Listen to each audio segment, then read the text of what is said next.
Hey, it's Zave. I am so disappointed. I wanted this video to be funny and stuff, but Jesus Christ, I had low expectations and Randy still managed to massively disappoint me. I really like Randy. His design is sick. I love the trope of the insanely strong and intelligent character also being ridiculously lazy, but he's like so bad. Like he's so bad it genuinely ruined my day. I was reading his kit and as I was reading it, I was getting more and more frustrated. Like I was visibly upset. That's how bad it was. I'd like to give a formal apology to Sybil. She may not be able to keep up with other DPS characters, but at least she isn't near worthless. Now you may be thinking, Randy's a support, he shouldn't be doing a bunch of damage. Don't worry, we'll address the just a support talking point later. For now, let's just try to understand Randy by breaking down his skills, passives, and introns. Randy's first skill has him set down a barrier in front of himself that deals a burst of initial damage and then applies a debuff to nearby enemies called Overwork Grudge. Overwork Grudge reduces enemy attack by 15% and does DOT damage, or damage over time. The problem with this ability is,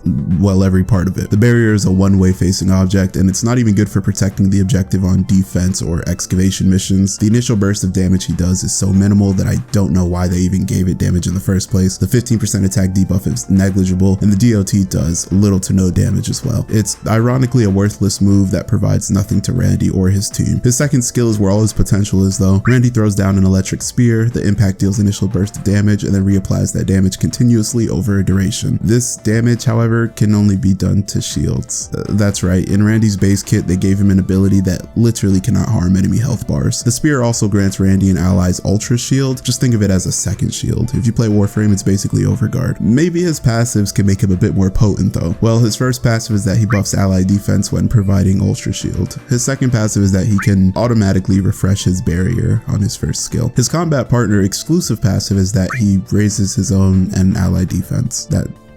That's it. Yeah, it's pretty underwhelming. Maybe his introns can save him though, so let's take a look at those. His first intron is that when his barrier takes damage from projectiles specifically, he can inflict a second stack of Overwork Grudge on enemies, so a 30% attack debuff and double the damage of the DOT. The 30% attack debuff is actually nice, but again, the damage is so negligible that doubling it literally means nothing. Why does it even do damage in the first place?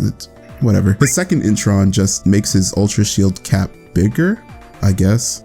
His fourth intron is when a target is hit by the impact of its ultimate, they take the damage of the Overwork Grudge immediately. This intron literally makes no sense because his Overwork Grudge does like nothing anyway. So why? Like this doesn't make a significant difference in his DPS, so why? Like he's not adding anything to the team. His sixth intron is the only one that actually does anything. It gives the impact of his spear the ability to harm enemy health bars. That's right, 6 copies of a character just so you can gain the ability to hurt enemies. It deals damage equal to 1200% of your shield and ultra shield. That may sound like a bit, but it's really not. The only saving grace of this ultimate is that he can stack it 3 times. So instead of 1200, it's technically what, 3600, which is actually a decent multiplier. So that's the only thing that makes it savable. I'm gonna be completely honest though, even then you could have at least gave it like a higher multiplier, so it's like a trump card that actually like melts things. But whatever, let's actually see the damage. Maybe, you know, maybe I'm going crazy.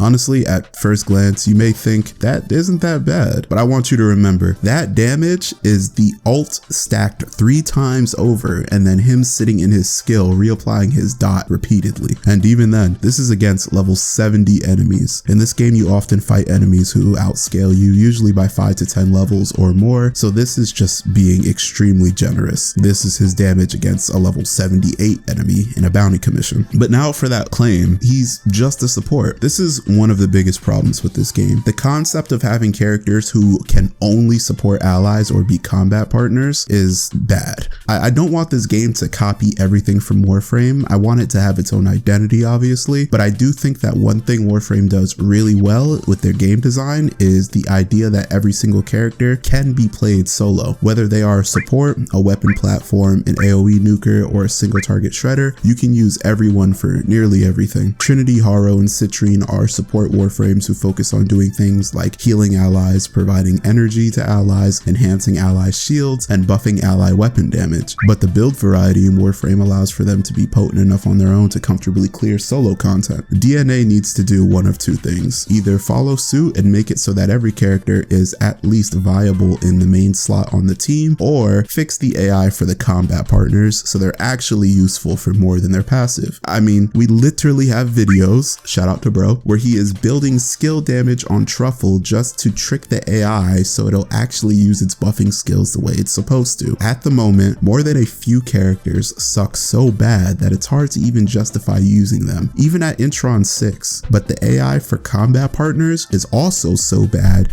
that people are only using them for passives. That and weapon damage being near useless are the biggest things holding this game back right now. Either buff the stragglers so everyone can be viable in the main slot, or make team building actually matter beyond passives by updating the AI so it actually fights as a team. The worst part is that they literally have a support in the game who's already viable in both the main slot and as a combat partner, and that's Truffle and Filbert. She's who I use to clear immersive theater because I didn't have Psyche yet. She's an HP scaling support that can buff and heal allies, making her great for the combat partner role, but also can deal respectable damage when on Filbert in her ult. Mind you, she's not out damaging any of the top DPS characters, but she can actually hold her own, making her perfectly viable for the main slot too. They literally have the blueprint for how to do a good support character in the game already. With that being said, how would I fix Randy? One of two ways: either enhance his damage dealing capabilities so he can actually be viable as a character in the main slot by reworking his Introns, increasing his multipliers, changing how he scales, so instead of defense, have a majority of his kit scale with shields and ultra shields, thus allowing for higher base numbers to work with, increase the amount of overworked grudge stacks he can apply so the DOT actually means something, or go all out on the defensive support identity. Allow him to do more than just give some ultra shield and defense. Allow him to increase ally shield total, increase ally weapon damage based on his defense, make it so allies he's buffing can't be CC'd or knocked down. You know, give players a reason to actually build and use this character, because as of right now, even at Intron 6, I cannot recommend anybody spend the time or resources to build Randy. Thanks for watching, and if you agree, disagree, or have a different idea of how they can fix Randy or the game in general, feel free to let me know. Like, subscribe, and have yourself a damn